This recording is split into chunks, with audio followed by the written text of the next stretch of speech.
All right, and we are live. Happy Friday afternoon, everyone.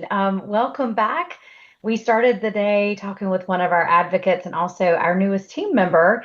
And we told folks that you were going to be joining us this afternoon, Dr. Ailani. So thank you so much for taking the time to be with us, especially on a Friday afternoon. I'm sure it's beautiful outside. You want to be out by the pool, the Oh, regular old things in life. it is truly my pleasure. I don't think there's much else I prefer doing than talking about migraine. So, Oh, that's so great. Thank you so much. And I'm just going to kick it off by reminding folks that the reason we're doing this series is because we are so passionate to make sure our patients really hear from our clinicians and learn from them and learn, what really this whole migraine concept is. And we know it's more than a headache. And this month especially is important with Migraine Headache Awareness Month. And so thank you to so many people who have been watching the lives. For anyone who's watching right now and hasn't seen one, they are on our Facebook for 30 days. Then they'll also be on our YouTube channel. So joining me right now, as I mentioned, was Dr. Jessica Ailani. Will you introduce yourself? Tell people where you sure. practice and what your background is. Sure. So I'm Dr. Jessica Ailani. I'm a neurologist by training, but really all I do is headache. I have UCNS accreditation in headache medicine and did a special 1 year extra fellowship training in Jefferson for my headache fellowship program. I'm currently the director of the Headache Center in the DC region here at Georgetown University, and we have multiple locations. So if you live out in the DMV, which you'll understand what that is if you're from my area, come and see one of us. We're a group of 5 lovely headache specialists, 2 headache nurse practitioners, and 2 headache fellows. So pretty large program out over here. Wow. Well, And that I'm just really excited to join you guys to talk about migraine. Thank you. So sorry for the delay. I think that alone is already so exciting because so many people say to us they didn't even know headache specialists existed. So when you talk about a practice of providers who are actually focused on headache, what a gift. So thank you for what you're doing. Thank you for being passionate about this. So let's just start off because today we're going to talk about getting the diagnosis right, getting it early, and why all that matters. And so if you're watching this, I also don't want you to be discouraged if you're a 10-year veteran to migraine, because I still think you'll learn some things from the concepts we're talking about. And maybe if you go to a new doctor, things you can ask. So, what are some of the key signs that a headache might be migraine related and not something else? So I think this is a great place to start understanding what actually is migraine. And it's a brain disease. So, not surprising, it's not just head pain, but other brain symptoms. Like with the head pain, you get nauseous, the lights are bothersome, sounds are bothersome. You can get really irritable. Maybe you have some dizziness. You feel very unsteady when you're walking around. And another big symptom many of our patients talk about, but it's not on the diagnostic criteria, but it's very typical with migraine, is feeling confused or foggy or just not quite sharp. And they know they're having an attack because they can't write an email that makes a lot of sense. They can't communicate well with their family members. They're trying to get tasks done at work that are normally very simple and easy for them to do. And everything is taking longer because it's like their brain is in a fog of mush and it's really hard Yeah. to make sense of things. So those brain symptoms, those other symptoms that come with a headache, that's usually what helps us make that diagnosis of migraine. And it's actually pretty simple. We're looking for light sound sensitivity, nausea, vomiting, or inability to function when you're having an attack. 3 very key factors along with the headache. I've never thought about this question, but I imagine people who come to you guys are going to have the headache pain.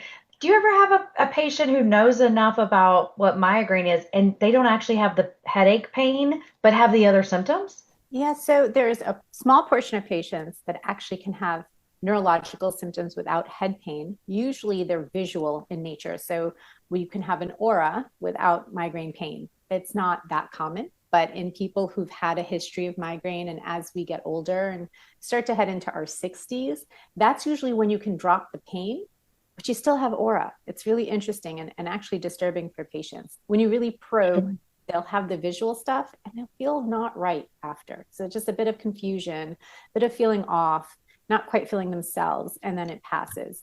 It's a lot harder for us to treat that because we don't really Yeah. have developed medications or treatments that's just for the aura itself.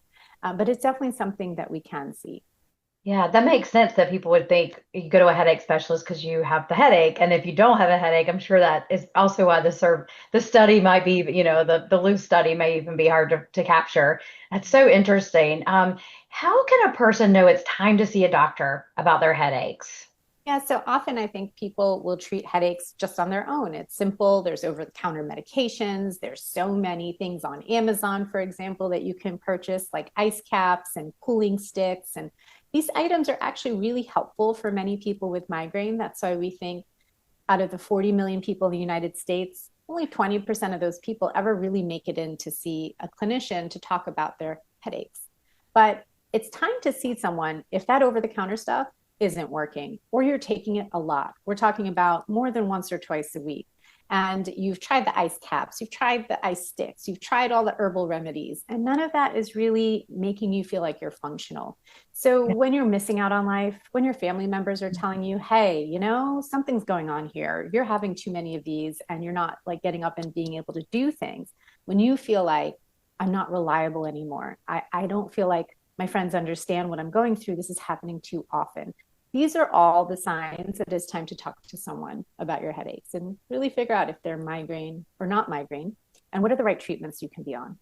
Yeah. Would you say this the same if you're on a medication that worked at first and is no longer working? Do you kind of follow that same pattern of when is it time to go back and get another opinion or see your doctor again? Yeah, absolutely. I think a lot of times people will start out with migraine and they find something over the counter really works well. And then 10 years can go by and they're doing just fine. And then all of a sudden it stops working and the attacks get more frequent. I mean, this to us, that's like, hey, signal, time to go talk to someone about it. Or say you've been taking something consistently from your primary care provider for many years and it's worked and it stops working, or you're needing more of it. It's time to go back and have another discussion and have a conversation about, hey, do I need something different? Has something changed that now this treatment isn't working? Am I having more attacks than I was before? And I need to be on something called prevention, something to take to reduce how often the attacks are having. But we Yeah. often say, like, start with your primary care. It's a good resource, a good place to start. But if you don't feel like quite getting the answers you need, or you're being like you're not really being heard, then thinking about seeing a neurologist and even a headache specialist, if there's one somewhere near you, might be the good next step to go to. Yeah. This is in no way putting down. I have tons of friends who are in the medical field, but I think people think, oh, every doctor probably could treat migraine. Is that true? Like, I mean, is that one of those, oh, that's 101.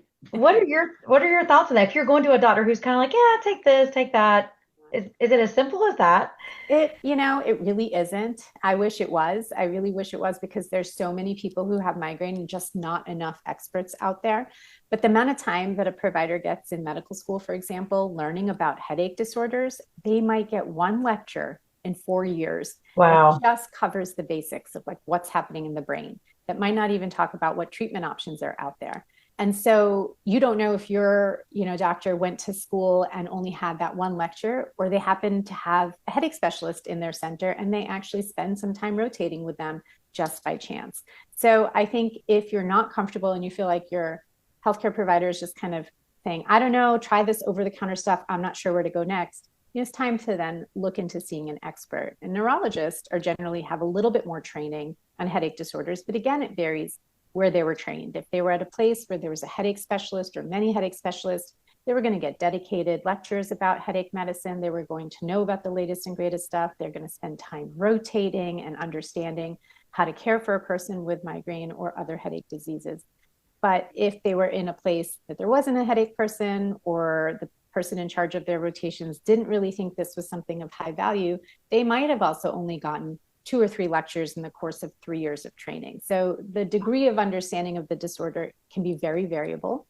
And it's not only medications, but how you talk to a person who's been living with this for a long time, Yeah. understanding that it's really difficult to take a disease that's really invisible and talk about how much that affects the person and their family, and why it's important to start treatment and to try to start it early. Because if you're not doing well, the attacks don't go away soon, they're occurring very often, you're just creating more. I like to tell my patients, you're making more like of a mess in the brain. There's more chemicals being released. That means you're going to have more attacks.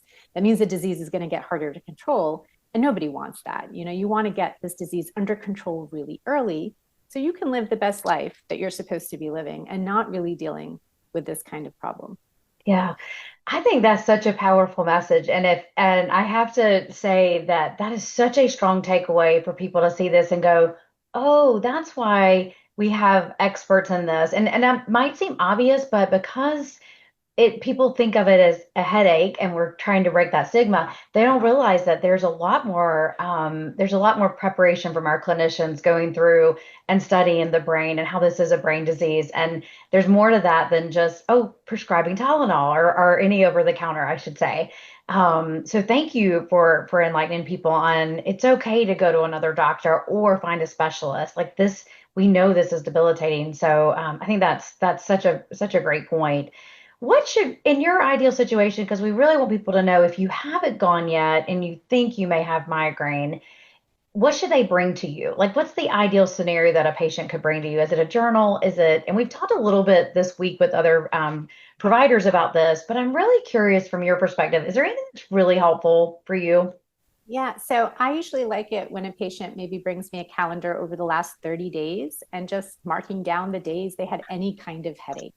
People will often focus on their worst, their migraine attacks that they lost time from work, but they don't realize that they might have other headaches too. And we look at the total quantity because to us, that is the impact on the brain. And that quantity, if you're having a small, low grade headache most days, that's really impacting your day to day. Maybe you Yeah. don't take anything for it. Maybe you've learned to live with this. This is something everyone must have. It's just the way it is, and I'm going to deal with it. And what you might not realize is that small little bit of headache every day is building to create these more severe attacks you might have only 1 or 2 days a week. And so oftentimes when you track everything down and then we can go through that, it's really helpful to us to be like, oh, you said it was only 2 days on the forms, but I see here that you have headache a lot more days and they're all a little different. So let's figure out if you only have migraine or maybe you have migraine and something else. And that really helps open up dialogue about treatment options, how to treat different types of attacks with different things. Maybe you want medications, maybe supplements, maybe a neuromodulation device. And, that really helps with that initial conversation. I think another thing that's really important is knowing what you hope to gain from the visit and your expectations and kind of putting that out front. A lot of people get really nervous about this. They're like, oh, I don't want to seem like I'm telling the clinician what to do or what I want. But if I know that right away, the entire visit is geared to the things that you want to hear about and the things that you're interested in. Now, if that's everything, great, we'll do that. But some people are like, well, I really only want to know about these few things because I've done a lot of my own research and I think these things might be helpful. Can you tell me what you think? And right away, that really helps direct our visit and our conversation. And I can say to them, oh, I think this might help or not. And there's a couple of other things I think you might want to read more about because based on your case, this might be helpful. But knowing what the person's thinking when they're coming in, it really helps open up that conversation and make sure that I'm addressing all the things the patient wants. Yeah. And I want to know everything they've tried, everything. Like I put my feet in hot water when I get a migraine attack and put an ice bag on top because I read that this was helpful. Do you think that's helpful? And I've tried all of these over the counter meds and here's the list of them. And it turns out it's always the same drug with a different brand name. That happens sometimes, but I can then explain to you, oh, this is how they trick you. they take the medication and they give it 10 names, but it's all the same drug. So let's try this because this other thing might work better. And I think when you come in with that kind of preparation, it really ensures the visit goes the way you would like it to go. Hopefully the visit always goes well, even if you come in with absolutely nothing. But I think your success rate is much higher if you have those basics covered. Yeah, I love that. I love the idea of the calendar too, because earlier in the week we talked about menstrual migraine and how many women assume, well, that's just part of my menstrual cycle, and it actually could be migraine. And they've just checked it off as like, well, that's just the 2 days I have to stay in bed or whatever their situation is. And so I love just saying, hey, look, by the way, take a look at when this is happening for you. So what are some things that migraine gets mistaken for when people are coming to see you? So often when a person comes in, they'll think they have cluster headache when it's actually migraine. And I think the reason for this is the attacks can be really severe and disabling, and they search up like severe disabling attacks and cluster attacks comes up. The other reason I think this can happen is sometimes an untreated migraine or migraine that's not well treated, like that your treatment's not really working for you, can last for several days. And people think, oh, that's a cluster of attacks, so I must have cluster headache. And it's important for us to dialogue with the patient that, oh, well, this is actually what your diagnosis is. And the reason that's important is treatments are a bit different between the two. And so that's what I see the most in clinical practice is that confusion. We also get a lot of patients who are very worried that there's something wrong with them. There's something that you are missing, that I don't have just migraine, it's something more. All my tests are negative, but there must be other tests. And I think that is a difficult situation. We really have to talk a lot about, this is a hereditary disease, it's genetically based, and it is something wrong with how the brain is functioning. That doesn't mean you're broken. That doesn't mean that we can't help you. It's just important to realize that the testing that we have today isn't really what we need to help you feel comfortable that this is the diagnosis. At some point, we're going to get some kind of special blood test or something else that we can do that says, okay, I'm confirming that you likely have migraine. But I'll tell you, the scientists have been working very hard on this for over a decade. They're trying to find the right genetic testing. They're trying to find the right chemical compound that we can study by a simple blood test, or even a test where they put a Q-tip in your mouth. But today, the test hasn't really come out yet. So if you're ever able to get involved in a clinical trial and donate your samples for us to check for genetic testing and figure out if there is what we call a biomarker, that's one way you can help us come up with that answer. Yeah. Oh, that's great. I love that. I love that hit on the research too, because one of the things at American Migraine Foundation is we want to support research. We want to also be able to help get the word out about trials and studies. And we get tons of requests, and we really vet those to see if, which ones look viable, which one looks like it's in line with our core beliefs. But I encourage people to get engaged with those at your own tolerance level, because we don't want to ever force someone, but they're so important. They're so, so important for the future of research. So I love that plug. Love that. Do you ever see on the other side things that have been misdiagnosed and they come in and they actually have migraine? Like, do you kind of see the opposite side too? Yeah, so sometimes people will just be diagnosed as headache. That's the most common. I was told I have a headache. And you're like, well, headache, there's over 200 and something headache types out there. So that's not really a diagnosis. And so I think understanding that they have migraine and what it is and what that means for treatment is really important for patients. We have studies that have been done surveying and talking to patients about understanding their disease. And it turns out most people don't even know what their diagnosis is because it was never written out for them. It was never told to them. And there's a lot of power in knowing what you have and what that means. That's powerful for treatment, but also going forward, explaining to other people, like, I have migraine. It's not just a headache. It's not like the kind of headache most people get when they don't eat on time. It's debilitating if I don't treat it. I can't function. I can't think properly. I can't be in bright lights. I can't listen to other people. It is not just a headache. And so I think that understanding that diagnosis is important in getting it. We don't often see people coming in, told they had a brain tumor and they don't. It's really just not knowing what kind of headache disorder they have and just being told it's a headache. And that's very frustrating for all involved. Sure. Is it interesting? We should do a little quick survey one day and see how many people guess that there's 200 headache disorders. Like that's so fascinating. I every time I hear that stat, I'm stopped in my tracks to go, that's amazing. It's amazing. Most people don't know that. One of the things I want to end with is when I first started looking into what American Migraine Foundation did, and I've told people very honestly that even I was like, I had no idea how debilitating this is. And the more I tell people where I work and who I'm advocating for, the more stories I hear. And sometimes people will say to me, I think you all are pronouncing it wrong. It's migraines with an S. You and I didn't talk about this beforehand, but will you tell people why we call it migraine and not migraines? It's not a plural issue. So you have a migraine attack, a single attack. That attack can last 3 to 4 days. So that itself is very hard for people to understand when they're tracking them. Where does it start? When does it stop? And so when you're saying I have migraines, you're actually devaluating that it's a disease because it's not a plural. A disease is singular. And so migraine is the name of the entire disease process. And it explains to a person who understands, oh, this is actually something happening in the brain. These are the things happening in the brain. And they can explain that whole path to you. And that's understood. When you say migraines, you're like, oh, are you talking about all the attacks you're having? Or you like, what does that actually mean? So it's really Yeah. important to recognize you have migraine, the disease process. And when you have a migraine attack, which is how the disease process announces itself to you and the rest of the world. In between those attacks, for most people with the disease process, their brain kind of goes back to a normal state. For 3.2 million people with chronic migraine, the brain never really goes back to just normal functioning. So again, that is a really huge, important difference. And the way we say our words, the way we talk about our disease, all of that is translated in that word that you use, migraine versus migraine attack, having episodic migraine versus having chronic migraine, and what's actually happening in the brain.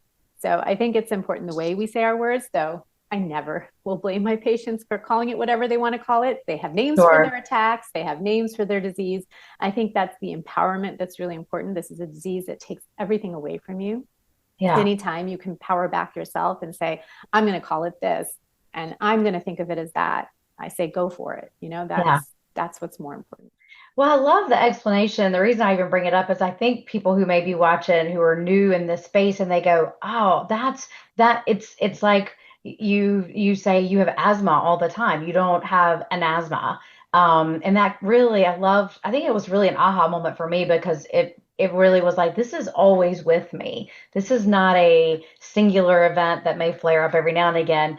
It is always part of your brain makeup, and so I think it was very empowering when I heard that it is a cleared brain disabling disease. And so I feel like I wanted to bring that to light as we end this week on Life in Motion and helping people who are seeing this going, wow, this is really debilitating and it's taking away from my life and my kids and my job and extracurricular activities. And so I want to just encourage people to know that this is a diagnosis. This is not a one-time experience. So Dr. Ailani, would you end in some words of hope for any patients who are watching this and they're just kind of frustrated? This is a big part of their life and they're not sure what to do. What are some things that you could offer for them for hope? Well, I think it's important to realize that when I started 15 years ago, there was maybe 80 of us that were certified in headache medicine. We're almost at 800 certified specialists, and that number is growing. And there are so many of us in the field that are really dedicated to train the future. So there are more healthcare providers out there to take care of people with this disease. There are so many new treatments in studies right now. We have about 5 or 6 active clinical trials looking at new treatments.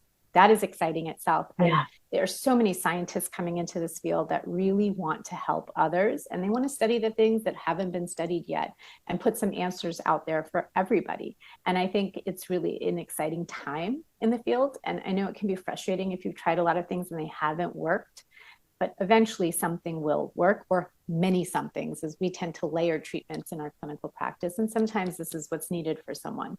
I know it's a disease that can feel like it takes over your life, but there are people out there that are going to try to help you get your life back. And I think Mm, having a group of advocates amongst yourself, having an association that you can go to for information that's reliable, having a healthcare provider that you trust to kind of help you navigate your way through this journey, all of these things are important. And there's a lot more than there was just a decade ago. So I only imagine it's going to get better.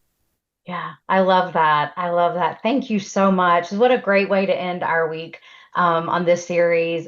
Thank you, Dr. Ailani, and thank you for your passion for our patients. I can attest that I've seen so many things you've written and done, and you are absolutely authentic in your passion for our patients. So thank you. And thank you, everyone who's watching. If you're a caregiver or a support in the support network of someone with migraine, thank you, because I do hear a lot of people who say, I just need someone to not feel like I'm XYZ dropping the ball on this or doing this, and someone who just is my support system. And so thank you to those who are advocating for others as well. So we will be back next week to continue our MHAM series. Dr. Alani, thank you. Happy Friday to you, and thank you everyone for watching. Thanks, everyone. Have a Thank great you. weekend. You too. Take care.